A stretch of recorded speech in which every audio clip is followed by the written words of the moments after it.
Friends, welcome to my channel hello Shikshak. अगर आप CTET जुलाई का एग्जाम देने जा रहे हैं और आपने तैयारी पूरी कर ली है लेकिन अभी तक आपने एनसीएफ नहीं पढ़ा है तो आपके पास अभी भी समय है। आप एक ही वीडियो में एनसीएफ से क्या क्वेश्चन बनते हैं, कैसे पूछे जाते हैं, पूरा डिटेल में पढ़ेंगे और लास्ट में आपको उससे रिलेटेड क्वेश्चंस भी कराएंगे। तो आज का हमारा टॉपिक है एनसीएफ यानी कि राष्ट्रीय पाठ्यचर्या रूपरेखा, जिसको इंग्लिश में कहते हैं नेशनल करिकुलम फ्रेमवर्क।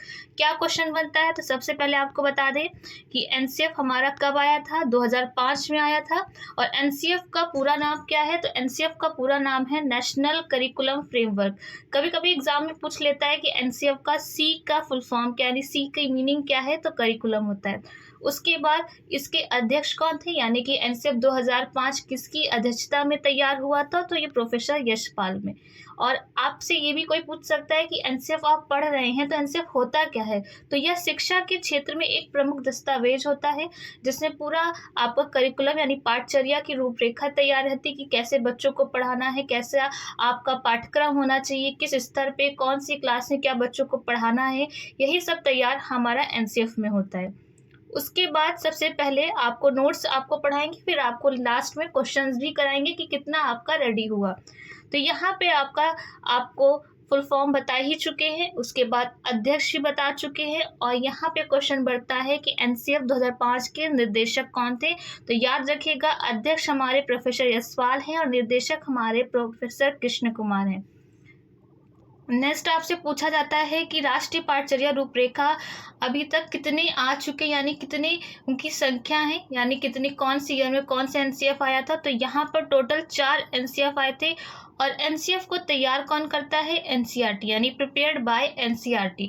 तो कौन कौन से 4 थे, तो 2005 तो आपका लास्ट सबसे चौथा आपका एनसीएफ था। सबसे पहला आया था आपका 1975 में, फिर 1988 में आया था, फिर एनसीएफ 2000 आया था, उसके बाद लास्ट आपका अभी तक 2005 में आया था। तो यहाँ पे टोटल आपको याद रखना, पहला 75, फिर 88, उसके बाद 2000, फिर 2005 में। नोट में आपको लिखना है कि एनसीएफ 2005 की उत्पत्ति रविन्द्रनाथ टैगोर के निबंध सभ्यता व प्रगति से हुआ है। बहुत बार एग्जाम में पूछा गया है कि आपका एनसीएफ जो 2005 है उसकी उत्पत्ति कहाँ से, यानी उसका स्रोत क्या है। तो आपका स्रोत रविन्द्रनाथ टैगोर की बुक का नाम है, उनका निबंध है सभ्यता व प्रगति से हुआ है।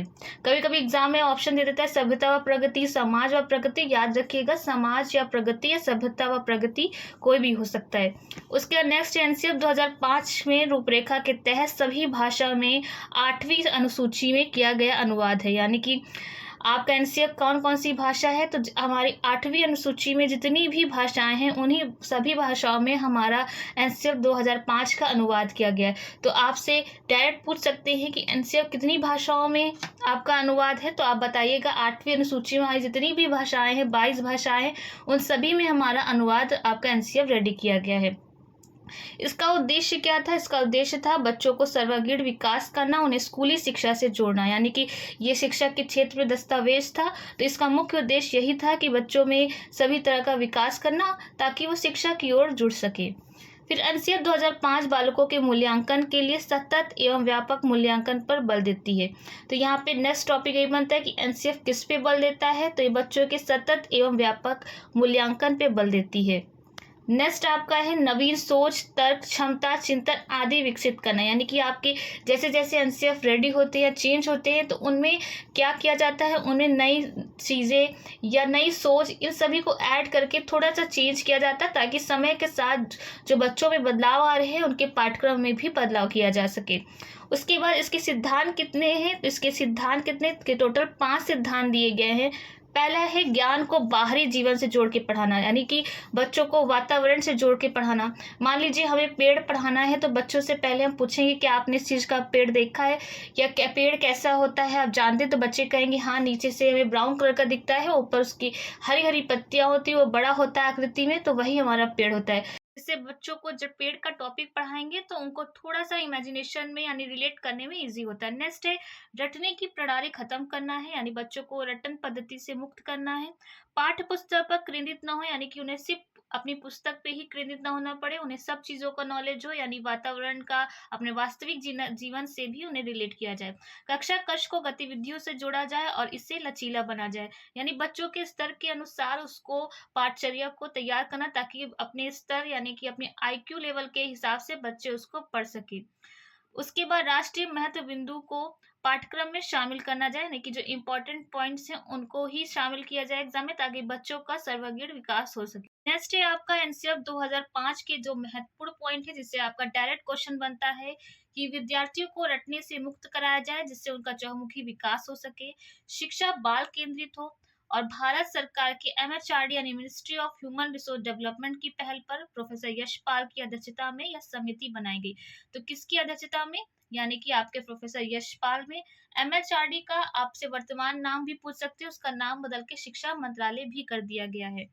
नेक्स्ट आपका पॉइंट है राष्ट्रीय पाठचर्या की रूपरेखा 2005 एनसीईआरटी पाठ्यक्रम में सुधार लाने हेतु अपनाया गया एक सुधारात्मक कदम है। यह एनसीएफ 2005 14 एवं 15 जुलाई 2004 की बैठक का परिणाम है, यानी 15 जुलाई को जो बैठक हुई थी उसका ये परिणाम है, तब एनसीएफ 2005 में आया था। बाहरी ज्ञान से जोड़ा जाए, नहीं कि बाहरी आपकी वास्तविक जीवन से जोड़ के पढ़ाया जाए। एनसीएफ 2005 का निर्माण एनसीईआरटी ने किया था। बहुत इंपॉर्टेंट है कि एनसीएफ 2005 किसके द्वारा तैयार किया जाता है, यानी कौन प्रिपेयर करता है, तो एनसीईआरटी करता है। पाठचर्या को रूपरेखा 2005 के अनुसार भाषा बच्चे की मातृभाषा होगी, यानी कि सबसे बड़ा पॉइंट जो होता है वही हो जाता है कि जो हमारा रूपरेखा 2005 है उसमें कहा गया है कि जो बच्चे की भाषा होगी उसकी मातृभाषा होगी, यानी कि बच्चे जिस क्षेत्र से आया है उससे ये नहीं कहा जाएगा कि आप इसी भाषा में बात कीजिए, उसको जिस भाषा में उसको समझ में आता है उस भाषा में वो सीख सकता है। एनसीएफ 2005 के निर्देशक प्रोफेसर कृष्ण कुमार हैं और शिक्षण सूत्र ज्ञात से अज्ञात एवं मूर्त से अमूर्त की ओर होगा, यानी जो शिक्षण सूत्र है एनसीएफ में वो ज्ञात से अज्ञात, जैसे हमने अभी बताया कि पेड़ पढ़ाना है तो उनसे आसपास के पेड़ों के बारे में बताएंगे जैसे बच्चे रिलेट कर सके, या मूर्त से अमूर्त यानी उनको पेड़ दिखा देंगे, फिर पेड़ का हम टॉपिक स्टार्ट करेंगे। फिर तनाव मुक्त शिक्षा का वातावरण देकर शिक्षा देनी चाहिए। अभिभावक को यह संदेश दिया जाए कि छोटी उम्र में ही आपको निपुण शिक्षा दी जा सकती है। अभिभावक को यह संदेश दिया जाए कि छोटी उम्र में निपुणता की आकांक्षा रखना गलत है, बालक को क्रिएटिव बनाने का पूरा मौका दिया जाए, यानी अभिभावक को यह बता दिया जाए कि छोटी उम्र में उनसे बच्चों से ज़्यादा उम्मीद ना रखे, बच्चों को क्रिएटिव तरह तरह की चीज़ों को सिखाना चाहिए, ताकि वो किस चीज़ में इंटरेस्ट लेता है वो बड़ा होके पता चल जाता है। इसके बाद आपका लास्ट और इम्पॉर्टेंट टॉपिक हो जाता है एनसीएफ का, कि एनसीएफ 2005 के सुझाव क्या थे, यानी कि जो एनसीएफ बनाया गया था उसमें क्या सुझाव दिए थे, क्या चेंजेस लाने के लिए कहा गया था।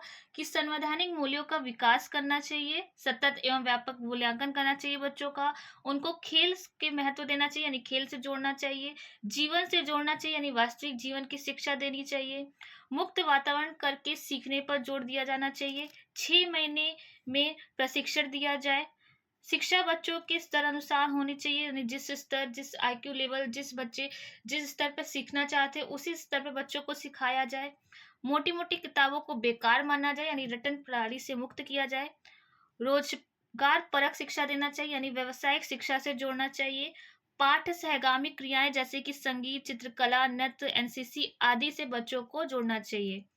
उसके बाद कक्षा 5, 8, 11 के लिए बोर्ड एग्जाम नहीं होना चाहिए, यानी कि बच्चों को बोर्ड एग्जाम से मुक्त करना चाहिए, पुरस्कार दंड वर्जित होना चाहिए, मातृभाषा के साथ साथ अंग्रेजी भाषा बढ़ाना, पूर्व ज्ञान का उपयोग करना चाहिए, परीक्षा का उपयोग करना चाहिए और परीक्षा का जो डर होता है उसको दूर करना चाहिए। तो ये एनसीएफ के क्या थे, सुझाव थे। इन्हीं सुझाव और आपके जो मेन पॉइंट्स हैं उन्हीं सबसे आपका क्वेश्चन बनते हैं। अब हम क्वेश्चंस की प्रैक्टिस कर लेंगे कि किसकी अध्यक्षता में विद्वानों ने एनसीएफ 2005 तैयार किया था। तो आपने बताया कि अध्यक्ष कौन थे, प्रोफेसर यशपाल थे।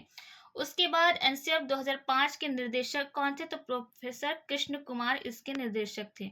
फिर नेक्स्ट क्वेश्चन आपका बनता है एनसीएफ से कि एनसीएफ 2005 का मुख्य सूत्र कौन सा है, वह कब दिया गया है। तो एनसीएफ 2005 का जो मुख्य सूत्र था, यानी कि जो मेन मोटिव था एनसीएफ 2005 लाने का, वो शिक्षा बिना बोझ के था। यानी बच्चों को जो शिक्षा दी जाए वो किताबों से नहीं, उनके वास्तविक जीवन से दिया जाए।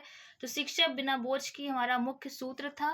और यह कब दिया गया? यह 1993 में दिया गया था। किस मंत्रालय की पहल पर एनसीएफ 2005 तैयार किया था? तो एमएचआरडी यानी मानव संसाधन विकास मंत्रालय, जिसका वर्तमान में शिक्षा मंत्रालय के नाम से जाना जाता है। एनसीएफ 2005 का प्रारंभ रविन्द्रनाथ टैगोर के किस निबंध से हुआ था? तो सभ्यता और प्रगति से हुआ था। नेक्स्ट आपका क्वेश्चन है, राष्ट्रीय पाठचर्या की रूपरेखा 2005 के अनुसार एक शिक्षक की भूमिका कैसी होनी चाहिए? तो सुविधा दाता यानी कि फैसिलिटेटर के रूप में होना चाहिए। बहुत इंपॉर्टेंट, सीटेट में मैक्सिमम बार ये क्वेश्चन पूछा गया है कि राष्ट्रीय पाठचर्या यानी एनसीएफ 2005 के अनुसार एक शिक्षक की भूमिका क्या होनी चाहिए? तो एक सुविधादाता के रूप में होनी चाहिए। एनसीएफ 2005 के अंतर्गत परीक्षा सुधारों में से किस सुधार को सुझाया गया है? सामूहिक कार्य मूल्यांकन, सतत मूल्यांकन, खुली पुस्तक की परीक्षा मूल्यांकन को सुझाया गया है। यानी यहाँ पे सुझाव पूछा गया है कि एनसीएफ 2005 के अंदर परीक्षा को एक सुधार को लेकर क्या सुझाव दिया गया है। तो यहाँ सामूहिक कार्य का मूल्यांकन करना चाहिए, यानी ग्रुप में बच्चों को बांटकर ग्रुप कार्य देना चाहिए। उसके बाद या फिर ग्रुप में प्रोजेक्ट दिया जाना चाहिए। सतत मूल्यांकन करना चाहिए। खुली पुस्तक यानी उनको शिक्षा बिना बोझ के देना चाहिए और इन सभी का मूल्यांकन करना चाहिए। उसके बाद आपका लास्ट क्वेश्चन यहाँ पे है, एनसीएफ 2005 में क्या बताया गया है? तो सपनों के भारत को धरातल पर उतारने की युक्ति बताई गई है। नेक्स्ट है, प्रोफेसर यशपाल कमेटी का गठन कब हुआ था? यानी आपके जो प्रोफेसर यशपाल थे, उनकी जो कमेटी थी उसका गठन आपसे पूछ लें तो 1992 में हुआ था। और आपका जो सूत्र था शिक्षा बिना बोझ की, वो 1993 में आया था। यशपाल समिति में कुल कितने सदस्य थे? तो 38 सदस्य थे, जिन्होंने आपका एनसीएफ 2005 को तैयार किया था। तो यहाँ पे आपको एनसीएफ से जितने भी इंपॉर्टेंट आपके क्वेश्चन बनते थे उन सभी को भी करा दिया है और आपको पूरा नोट्स भी आपको दे दिया है। तो आप चाहें तो आप नोट भी कर सकते हैं और उसके बाद अपने क्वेश्चंस की प्रैक्टिस भी कर सकते हैं। तो इसी तरह आपके जितने भी टॉपिक बचे हैं, आपके इंपॉर्टेंट टॉपिक, उनको हम एक एक दिन करके सभी को कवर कर लेंगे ताकि लास्ट में आपका सिर्फ वीडियो देखकर आपका रिवीजन हो जाए। तो आज के लिए आपको थैंक यू।